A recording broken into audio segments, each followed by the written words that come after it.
Hello, Giants fans. Welcome to Giants Baseball 101. I'm Gabe Vaughn, your host. The Giants have been swept by the Padres. They lost again to them 10-1 today. This is really bad. The Giants have to pull this together. This is not good baseball. I think sometimes when things get away from them, it becomes a bit of a pattern. And the Giants have managed to break out of it when that's happened this year so far, but I'm afraid we're sliding into one of those times where things get away from the Giants a bit and they no longer start games well, and it kind of ends up as no longer finishing them well. And in the past couple of games, including today, they haven't been able to hit too much. Only one run in each of them.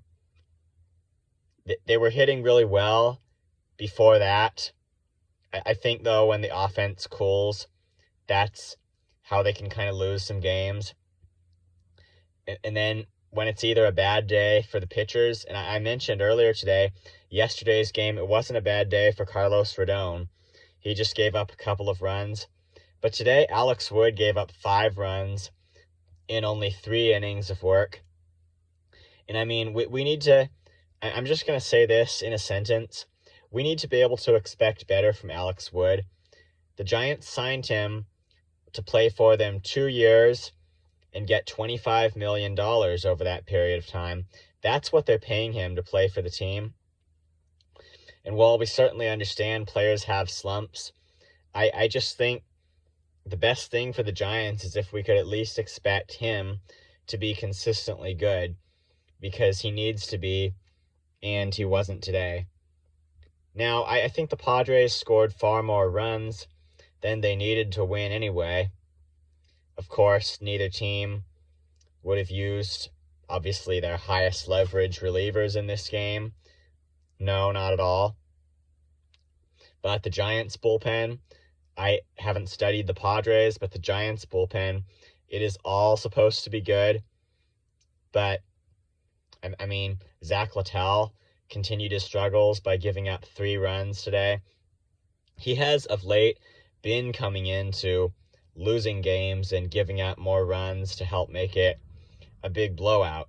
If he wants to return to a role of really pitching when it matters and holding a tie or helping to hold a lead or maybe any kind of one-run game, he is going to need to pitch better out of the bullpen.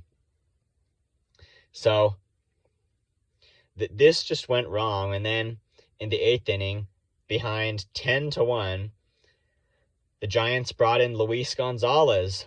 Gonzalez is not a pitcher. I mean, that happens a lot of the time. He was an outfielder to start the game. See, that happens a lot of the time with teams who are losing. They're losing so big, they decide, okay, they don't care anymore. Normally the pitchers pitch and the other players play their positions, but, when you're losing a game big like that, it can be kind of a common thing to decide, okay, let's just let a non-pitcher pitch. We may as well give the pitchers a rest. This is not the first time, I believe it's the second, that Luis Gonzalez has pitched this year. He's great as a hitter, but he seems great as a pitcher too, at least right now. And how did he pitch 2 scoreless innings? Okay, to try to get me straight here, Alex Wood gives up 5 runs in the first 3 innings.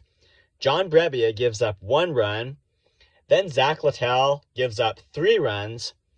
I can't remember who gave up the other 2, but the Padres, they scored 10 runs off of the Giants pitching in the game.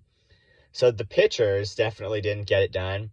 Then they bring in an outfielder, Luis Gonzalez, to pitch the final couple of innings, and he pitches without giving up a run. The outfielder Gonzalez came in to pitch, and he pitched 2 scoreless innings. That's not the only time this has happened. In that other game against the Cardinals, his inning was scoreless. I might add he homered off of Albert Pujols. The Cardinals were the winning team, and they were winning so big they decided to use a non-pitcher too. Pujols has been a great player. He's just not a pitcher. But anyway, in this game, the Giants put Luis Gonzalez in to pitch again. Why does it happen so much? And when Pablo Sandoval was playing for the Giants, he pitched a couple of innings. I should say a couple of scoreless innings. I think one in 2018, one in 2019. Sandoval pitched a scoreless inning each time. Why does it happen so much that non-pitchers come in and pitch scoreless innings? This game is not the only time that this has happened. It happens a lot. Someone who is not a pitcher in a blowout game will come in and get through the inning without allowing any runs. And they don't pitch that much. It's normally the pitchers that carry it. But when they do, it very often happens that they don't allow any runs. The non-pitchers, the very unusual situation where a position player pitches, he sometimes doesn't allow runs. That happens a lot, way more than it should. It would seem like the position players would be terrible at pitching. That's not a position they're ever supposed to play, except in blowout games where it's not only allowed but sometimes essential to saving the bullpen, or at least very beneficial. That's got to be one of the biggest mysteries in the game of baseball. Why there are so many scoreless innings when position players pitch. I just don't get it myself. It is an interesting phenomenon. It's got to be one of the greatest mysteries in the game. I might also add, before the designated hitter was introduced to the National League, relief pitchers, real pitchers, when they very rarely came up to bat, it would seem like they got hits more than, it was rare a reliever would get a hit. It seems like they get hits more than it would seem like they should. They're not supposed to bat at all, but in an unusual game, their spot might come up. The designated hitter was introduced, so that's pretty much done away with. You still have the position players pitching thing, and they pitch scoreless innings. Not sure how that happens. It's a big deal in the game. Well, the Giants have to do better. They'll be playing the Mets next. They lost the last series against them this year. They need to win this one. This has been Giants Baseball 101. Please contact me if you would like to at gabrielvaughn89@gmail.com. Please subscribe if you haven't. We'll keep following the Giants. I'll see you next time.